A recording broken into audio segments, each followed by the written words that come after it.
The south of Italy, 9th century BC. Considered by the ancients to be a paradise on earth, southern Italy was the theater for an event that was destined to change the history of Western civilization. It all began here, at the Delphi Sanctuary in Greece.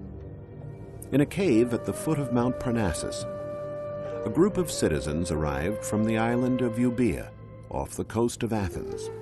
They had left their homeland in search of more fertile lands to colonize. But why come here? What did they hope to find at Delphi? Was it a blessing from the god, Apollo?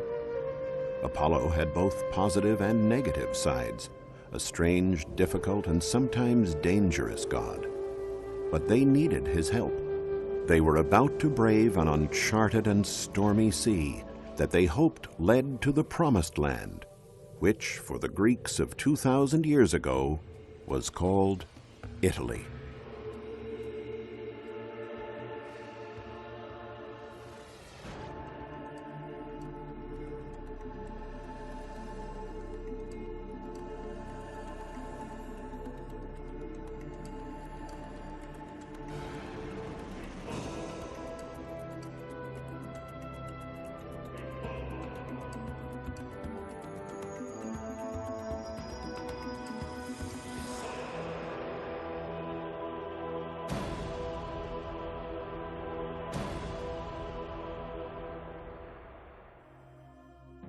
For more than 1,000 years, millions of people traveled to Delphi to seek answers from the oracle of Apollo.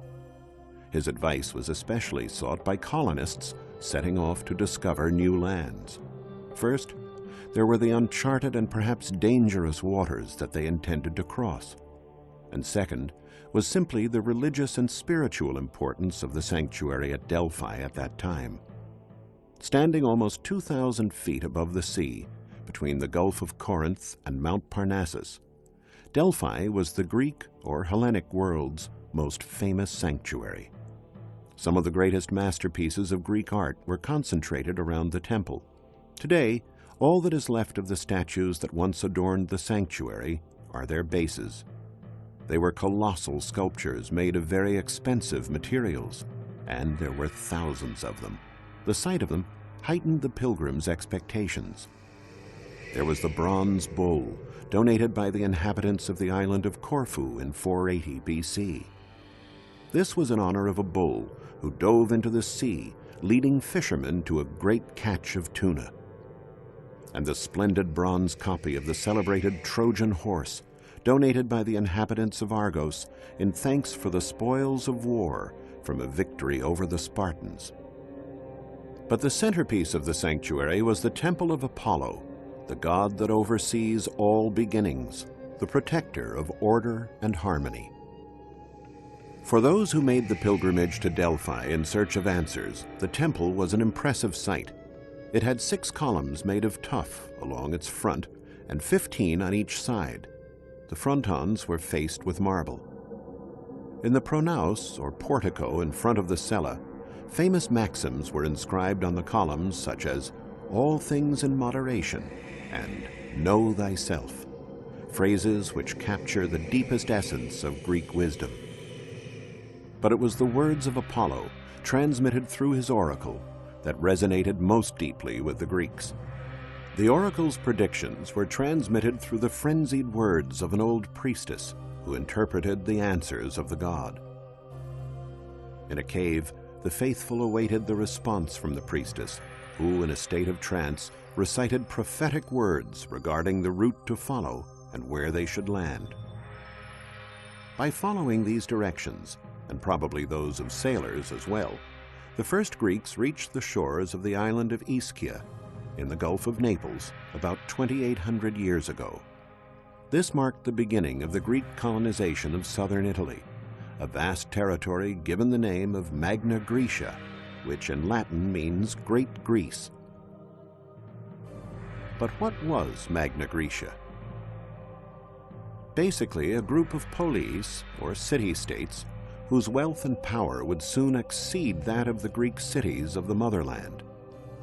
For the Greek settlers, used to the searing sun, aridness, and mountains of their homeland, Italy was a true paradise on earth, with its mild climate, abundant watercourses, and fertile plains. From the first cities sprang more. The inhabitants of Sybaris, founded by Peloponnesian Greeks, built Poseidonia, now Pasteum. The people of Cumae, originally founded by Greeks from the island of Euboea, created Parthenope, which was to become the Athens of the West and is now known as Naples. Many of the residents of Naples are thus of Greek origin, direct descendants of those early settlers from Euboea. Naples is the commercial and cultural heart of the Mezzogiorno, Italy's south, the promised land of the ancient Greeks.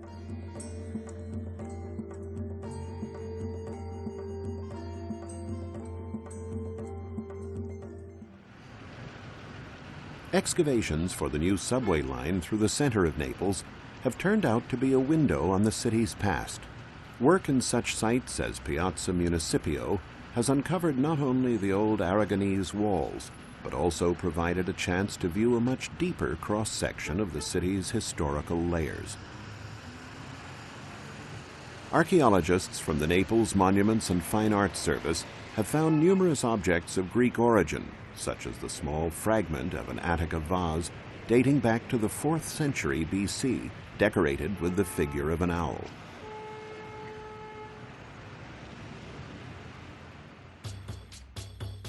Naples remained a Greek city for many centuries, even during the domain of the Roman Empire. The Romans were fascinated by Greek culture, and for them, Naples represented Greece, only 120 miles from their home, an open door to the allure and refinement of the Orient. Along the hills of Posillipo, a name taken from the Greek Posilipon, meaning the place where one's troubles end and rest can be found, the wealthy Romans built dozens of beautiful villas. Wanting to blend in, the Romans were happy to exchange their togas for the Greek pallium, to converse in Greek, listen to Greek music, and commission copies of Greek works of art.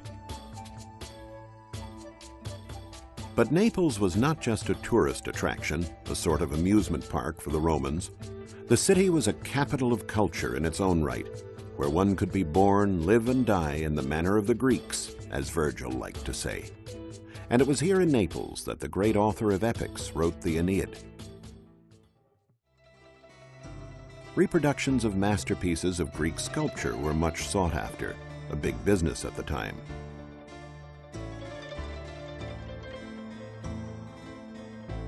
Thousands of masterpieces from the Parthenopean school flooded the world, a veritable legacy of Greek art.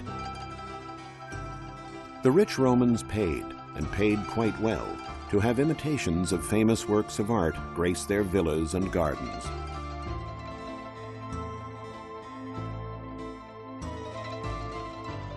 Another aspect of Greek culture the Romans appreciated was theater.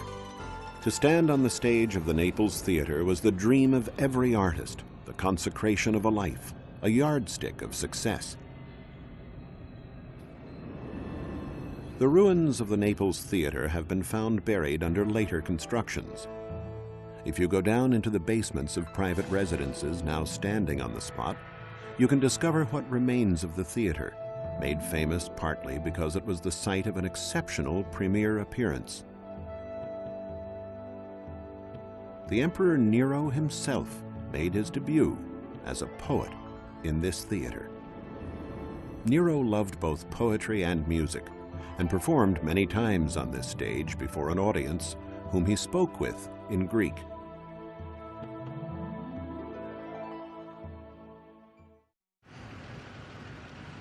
Not far from the theater is a section of Naples named for the Virgins. Here, hidden behind this door, several yards underground, is a veritable treasure, a Greek hypogeum from the 3rd century BC. Hypogea were large subterranean chambers having the dual function of being a burial ground and a sanctuary. It was in the hypogea, for example, where ceremonies were held dedicated to the oriental god Mithra, who was worshipped widely in Naples. This well-preserved one, the Crystallini Hypogeum, was built outside the city walls in an area that in ancient times was nothing but forests and fields. Everything here evokes Naples' ancient past, even though it is quite probable that the bones and skulls date back only to the 17th century, the period of the Great Plague during the Spanish rule. The discovery of the chamber only 100 years ago amazed archaeologists with its finely conserved state. There are votive edicula and delicately frescoed walls with figures still glowing in bright colors, and funerary urns for the mortal remains of the deceased. But what is perhaps most striking are the touching farewells to the departed, written in Greek on the walls. Here a father addressed his daughter, Aristogoras, with touching simplicity. "Goodbye, my beloved daughter."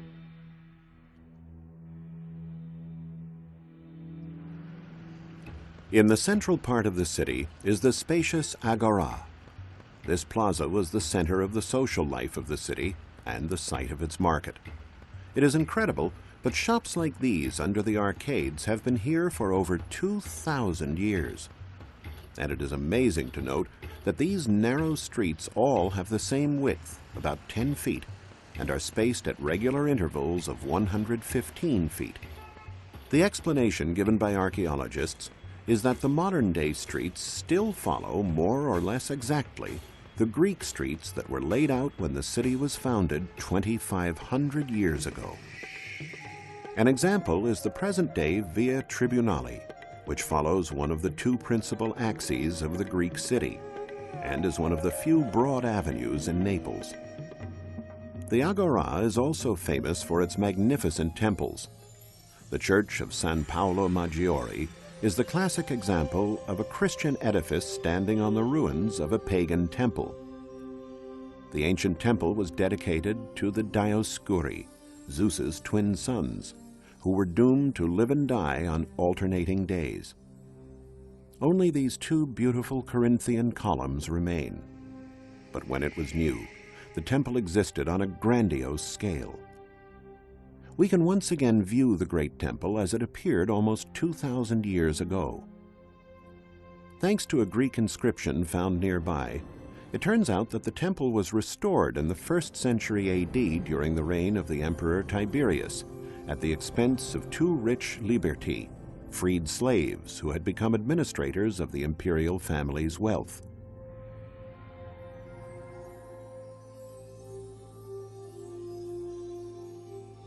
Through recent studies that established the ancient route of the perimeter walls, archaeologists now have a view of the entire ancient city of Naples.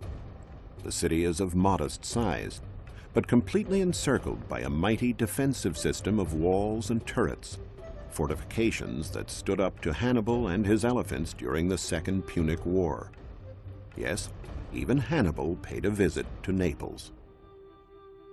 From the top of the walls, you could have witnessed the dramatic events recounted by the Roman historian Titus Livy that took place in the area near the present-day Piazza Dante in the heart of Naples.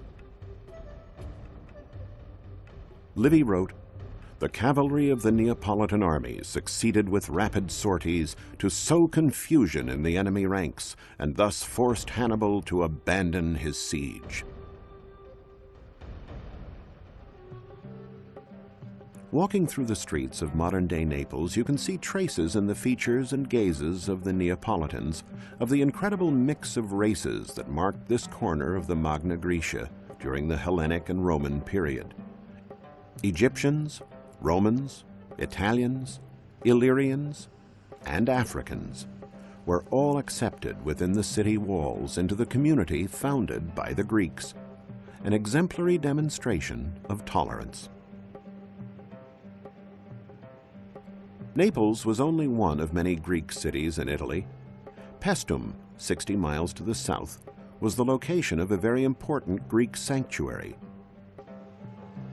We don't know exactly when Pasteum was founded, but it certainly dates back to at least 600 years before the birth of Christ and was founded by settlers from Sybaris, another city of Magna Graecia. Paestum's importance in antiquity is evidenced by these walls that surrounded the inhabited areas. But the best testimony to its wealth are the great temples of the sanctuary, built in the 7th and 6th centuries BC. At that time, Paestum was known as Poseidonia, the Greek name for the city, in homage to the sea god Poseidon. This temple, improperly called a basilica by the early scholars, is the oldest one. It was dedicated to the goddess Hera, a divinity who was venerated as the goddess of fertility and maternity, and who would watch over women when they were about to give birth.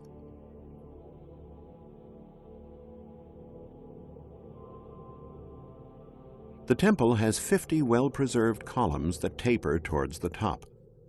The capitals and the temple decoration in general are in Doric style.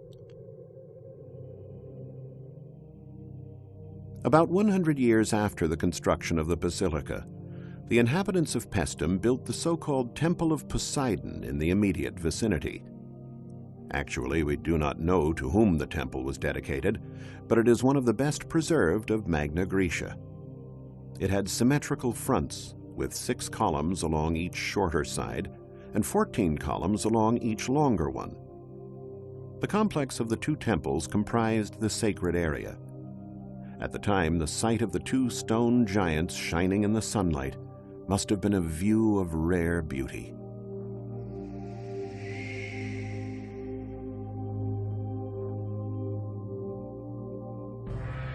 Another great temple of the city is the one dedicated to the goddess Athena. This temple is quite original to the expert's eye, since its external columns were Doric, while the columns and capitals around the cella, currently displayed in the Museum of Paestum, were Ionic. For modern scholars, this is the first known case of 2 different architectonic orders used in the same building. During medieval times, the temple was converted into a Christian church, as demonstrated by the tombs found inside. In the Forum lies the so-called Italic Temple, or Capitolium, the first temple built by the Romans after the year 273 BC, when Poseidonia came under their domain and took the name of Paestum. This temple was rather exotic, starting with its high base, a lot different than those of the Greek temples. It was dedicated to the triad of divinities honored on the Capitoline Hill in Rome: Jupiter, Juno, and Minerva. At the turn of the 1st and 2nd centuries AD, the temple occupied a part of the stairways of a pre-existing structure, the area of the Comitium, where the city assembly met in the open air. The area was packed with monuments, and in the distance was the great bulk of the amphitheater.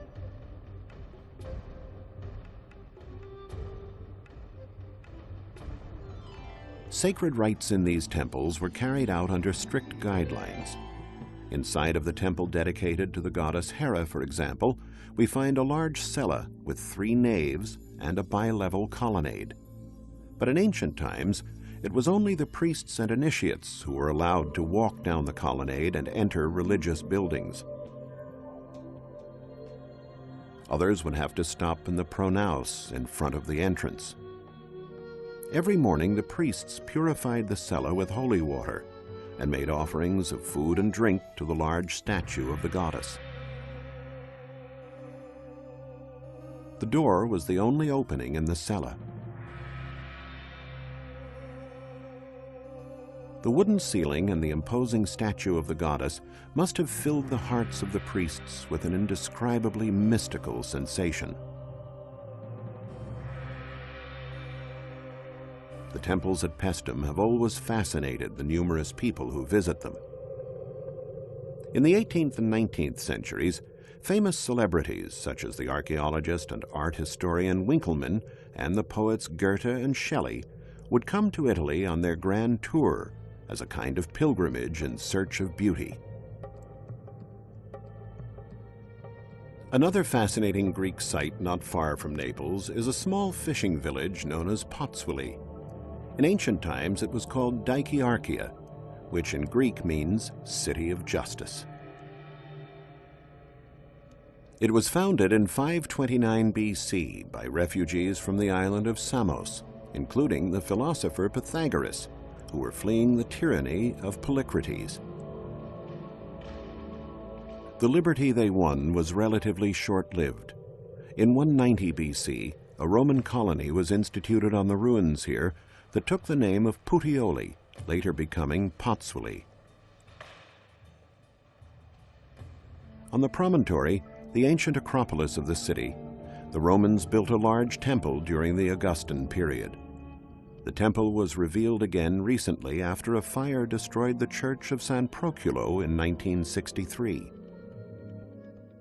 Puteoli was the most important port in the empire for descendants of the Greeks, Rome's true gateway to the sea. There were docks here for large cargo ships that transported goods all over the empire. Today, nothing remains of the ancient piers. Only a 19th century print that gives us a glimpse of its 15 arches. The economic and commercial importance of the city is evidenced by the Macellum, the market, second in size and variety of services only to that in Rome. The Macellum was also known as the Temple of Serapis, after the Greek divinity and patron of markets. In 1750, excavations in the Macellum were ordered by the King of Naples, Charles IV of the Bourbon dynasty.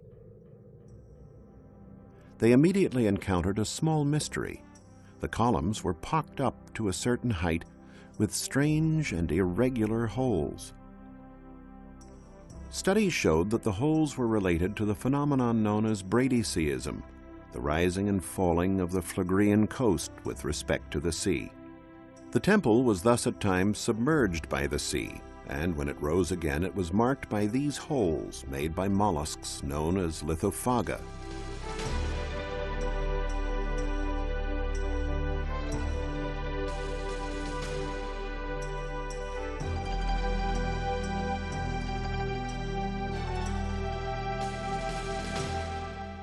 The Macellum comprised a large rectangular portico, measuring 190 by 245 feet and enclosing the shops. It was an impressive and bustling marketplace. At the center of the internal courtyard, there was a round building, the tholos, decorated with marble sculptures and statues.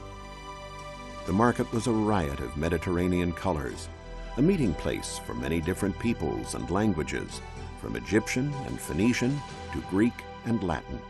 On display were exotic products, spices, perfumes, ointments, Greek and Egyptian antiques, and naturally, a wide variety of products from the sea.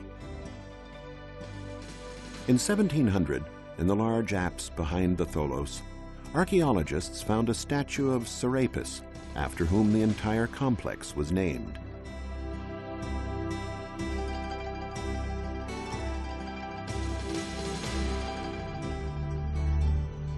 Not far from Puteoli, in another part of the Phlegrean fields, is the beautiful and unsettling Solfatara, the best-known volcanic crater in the Phlegrean area. The volcano has been dormant for at least 2,000 years, but its characteristic phenomena are still visible today. There are few places where one has the clear impression of the phrase, "fire in the belly of the earth." Tradition has it that giants were chained here after being defeated in a bitter fight with almighty Jupiter. The Phlegrean fields, according to this ancient myth, are unstable because of the agitated, convulsive movements of these giants. Another area related to myths about the underworld is the nearby Lake of Averno. The door to Hades was said to be found on its shores, blanketed in ancient times with a thick forest.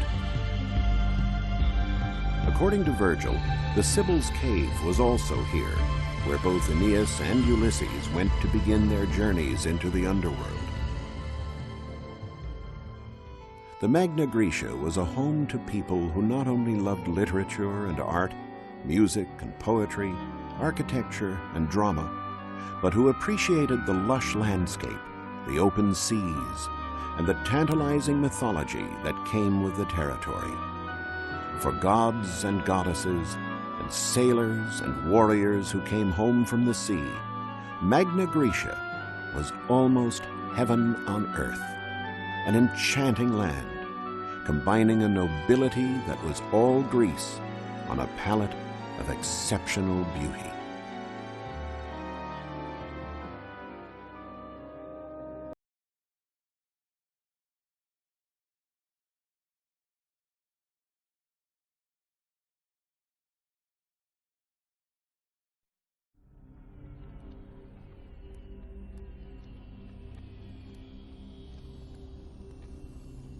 The Mediterranean Sea, 4th century BC.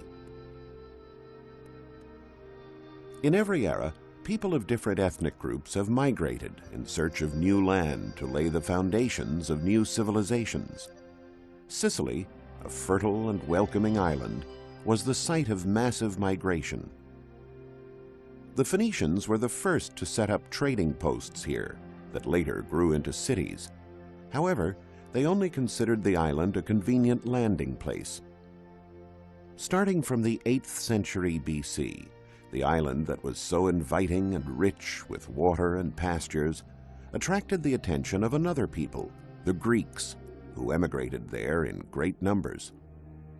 In a few centuries, there were such large colonies on the island that Sicily had a larger population than Greece itself. Archaeological excavations in Sicily revealed cities with more temples than were ever seen in Greece. Come with us as we explore the dramatic history of the largest island in the Mediterranean Sea.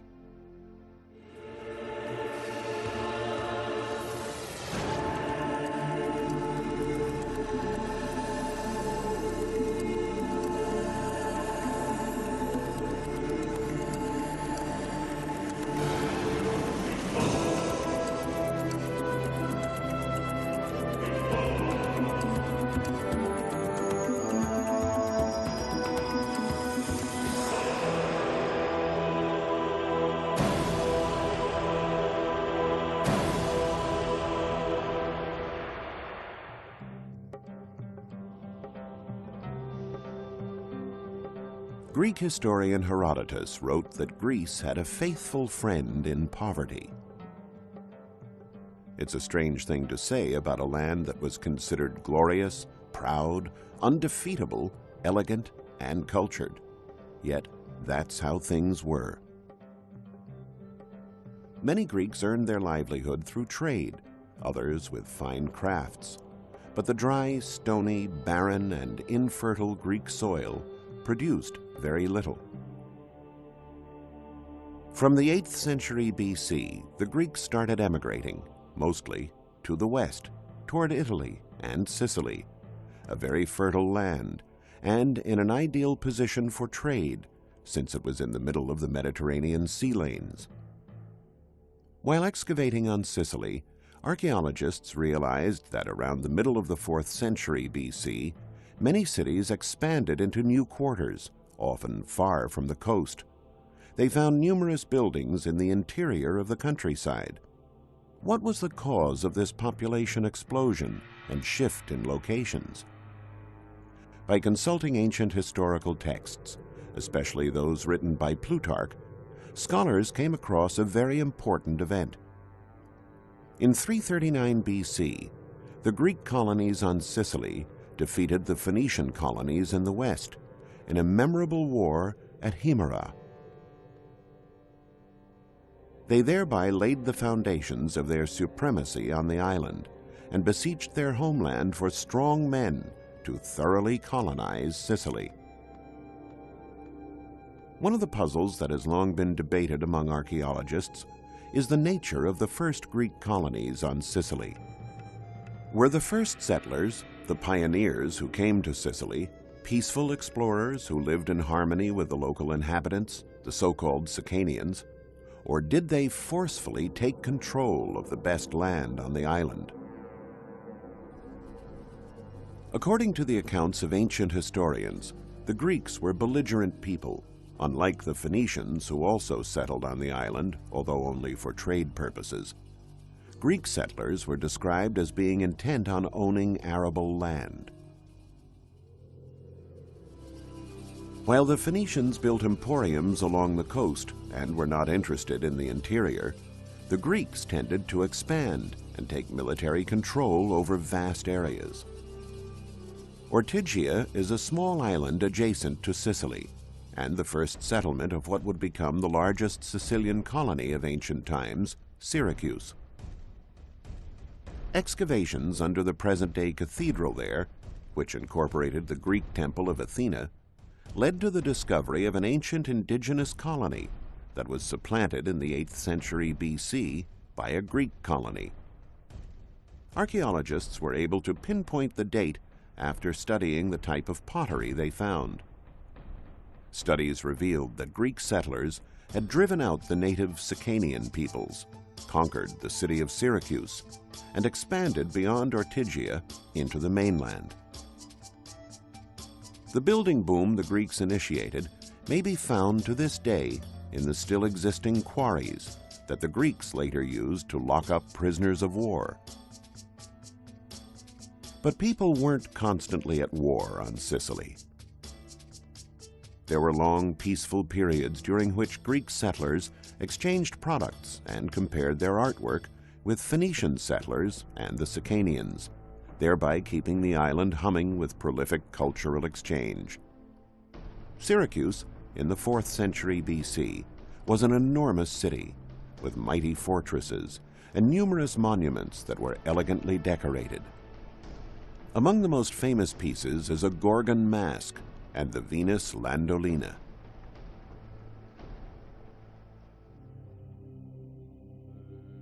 Across the canal on the mainland was the second part of the city, a city that had become the largest and most important in Sicily.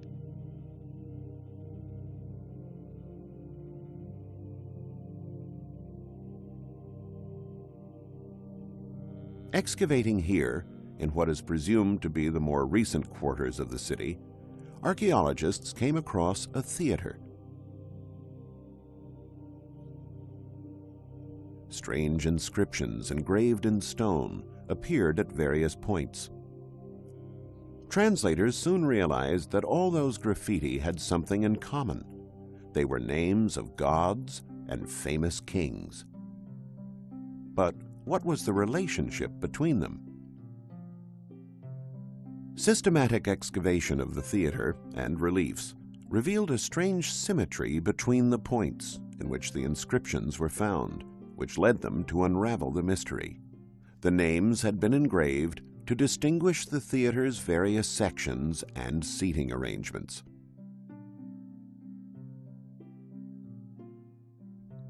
It was here that the premiere of one of the most representative dramas of Greek culture, The Persians by Aeschylus, was held.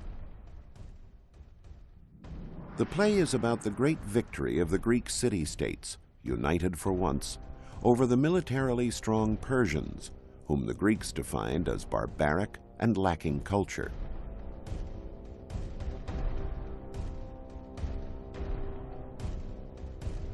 The premiere at Syracuse meant that Sicily had become, over time, an integral part of Greece. After all, Aeschylus, like Archimedes, was a Siciliot, a Sicilian Greek, and spent most of his life at this theater. The theater symbolized the presence of Greeks on Sicily.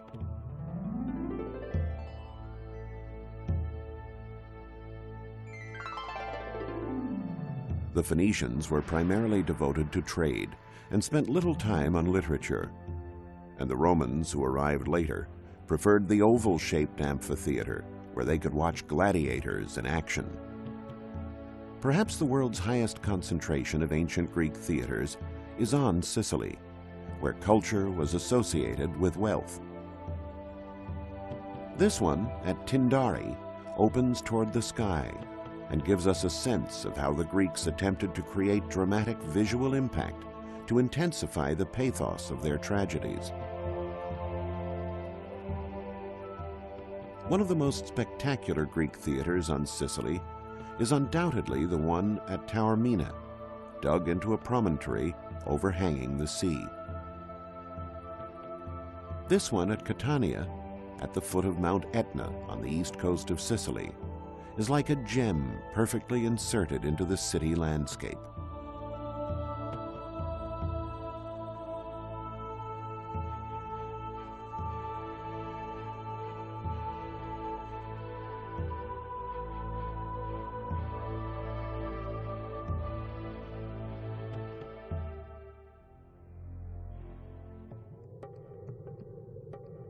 On the other side of the island was Agrigento, and along the way was a noted latifundium, a great landed estate with a magnificent home, almost a palace, and a rest stop, a so-called Philosophiana Statio. This place for centuries existed only in the pages of an antique guidebook called the Itinerarium Antonini, but eventually it started revealing traces of itself.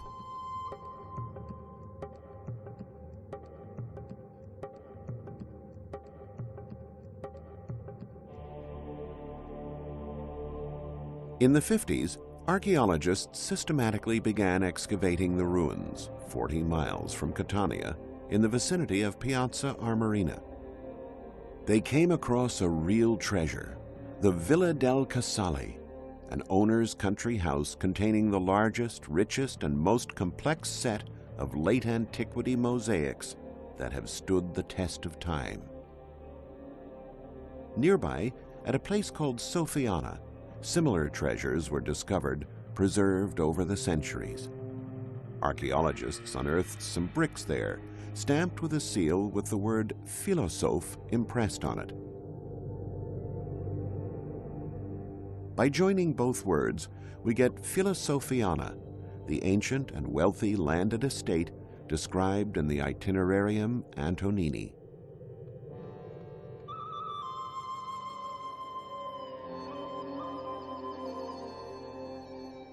This luxury and this concentration of mosaics, along with the Villa del Casale itself, was typical of the Romans, however, and not the Greeks. The Romans arrived on Sicily after the Greeks, so these finds actually date from the late antiquity period of the 4th century AD. Philosophiana, the estate's name, perhaps originated from the owner's interest in philosophy. Or he could have been an aristocrat involved in the circus business or gladiator contests. Perhaps he was a great merchant who traded in exotic animals. One of the largest and most famous mosaics found here is the so-called Great Hunt. The mosaic runs along a corridor measuring an amazing 216 by 16 feet. The same shapes appear in the xystus, the covered floor of the gymnasium. This other mosaic, found not far away, which modern scholars have called girls in bikinis, has led us to believe that a gymnastic competition was held in the corridor of the Great Hunt. Reaching Agrigento at the other end of the island, we find a valley studded with temples, many of which are miraculously still standing.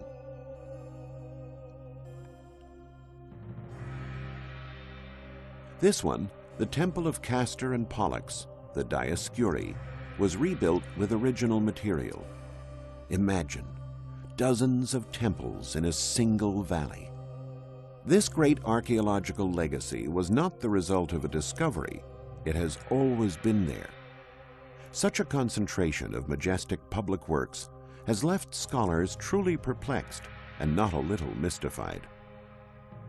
Archaeologists realize that the most important temples, like this one called the Temple of Concordia, or this imposing one, the Temple of Zeus Olympus, decorated with telemones, gigantic figures used as pillars over 23 feet high, were erected only a few years apart, around the middle of the 5th century BC.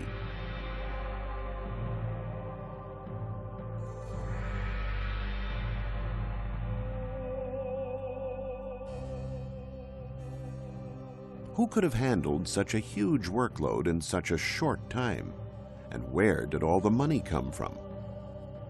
Scholars looked for the answer in ancient books by Greek historians Herodotus and Diodorus Siculus. They speak about a tyrant from Agrigento called Theron, who a few years earlier had won a devastating war against the Phoenicians. The victory brought him riches. It also brought him an incredibly large number of slaves, so much so that some inhabitants of Agrigento owned over 500 of them. The slaves were obviously a great help in building a valley full of temples.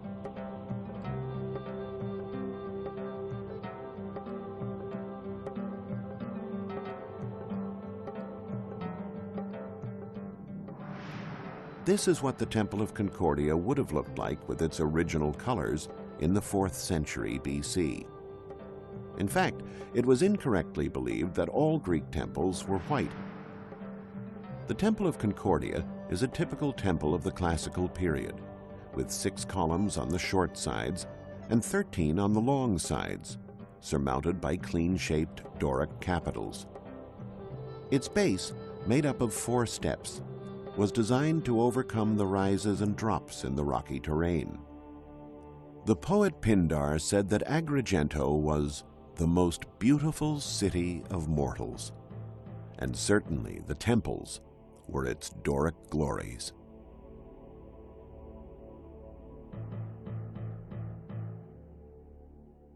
In a tranquil setting not far away, at Selenunte, also known as Selinus, one can find 3 temples in a row erected on level ground. They are ancient and majestic, and identified simply by letters of the alphabet, E, F, and G. Very little is known about them. The ruins of the most imposing one, Temple G, have given archaeologists a real mystery to unravel.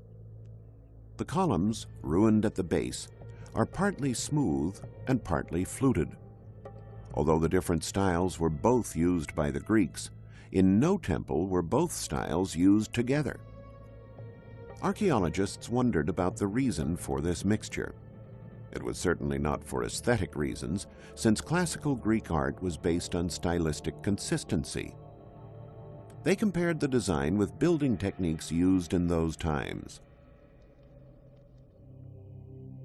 We know that columns were assembled in blocks, the so-called drums, one on top of the other, until they reached the capital, and only then fluted. Therefore, the column of Temple G may have been unfinished. But why was it never finished? Scholars found the answer in some diplomatic treaties between the Greeks and Phoenicians.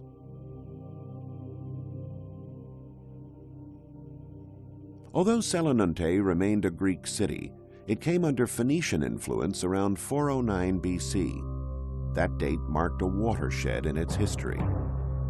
In order to conquer Selenunte, the Phoenicians attacked it with overwhelming force and destroyed many of its monuments. Most likely, Temple G, still needing its final touches, was destroyed at that time.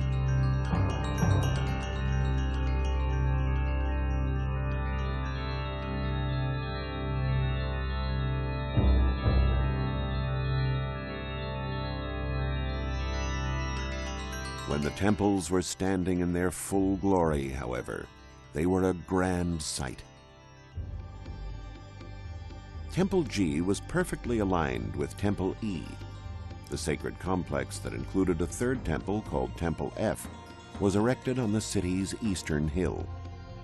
Temple G was the largest of the 3 and measured 370 feet on the long sides and 177 feet on the short sides. Although this temple was built in the distant past, in the 6th century BC, it was one of the most regal of the Greek world and soared to nearly 100 feet in height. The size of Temple G, the city's pride, can be inferred by its columns, which themselves are almost 56 feet high. Their abacus, the square part of the capital that rests on the architrave, extended for an amazing 172 square feet. The majestic Temple G demonstrates the importance of the city of Selenunte, founded as a colony of another city called Megara Hyblea. However, Selenunte was developed more because of its two seaports. The wealth of the city encouraged a certain degree of sophistication in its architecture. This temple is truly one of a kind. You realize it when you enter the nave. The space inside, the heart of the temple, is strangely uncovered. Archaeologists wondered whether this temple had some function other than religious. Its grand size and importance seemed to suggest it. After studying an inscription found there, they figured out that it may have contained the treasury of Selenunte, like the main temples of other Sicilian cities.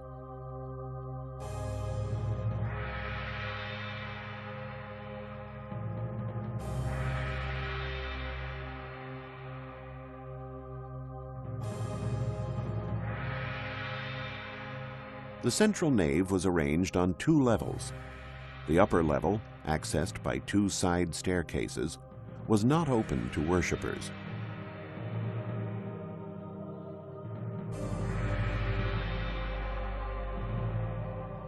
Besides aesthetics, it had a more practical function. It was used for the routine upkeep of this high structure, particularly the colossal wooden trusses that supported the roof.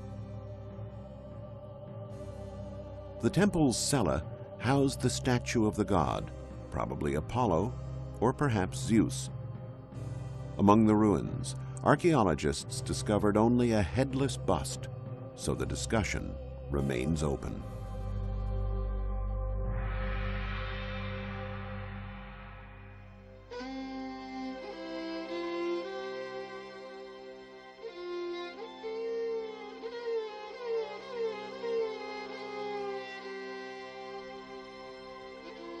The Acropolis, the highest part of the city, was where the well-preserved Temple C was located.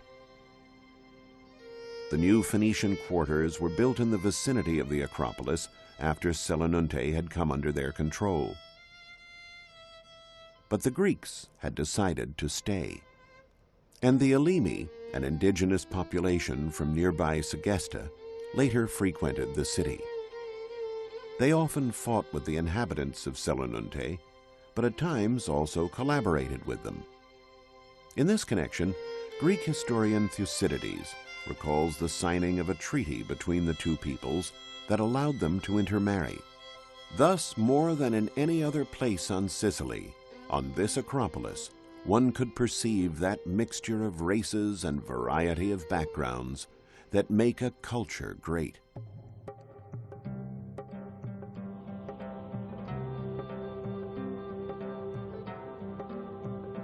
Sicily. Its trade, riches, and elegant buildings made it the beating heart of Magna Graecia. Sicily, bridging continents and civilizations.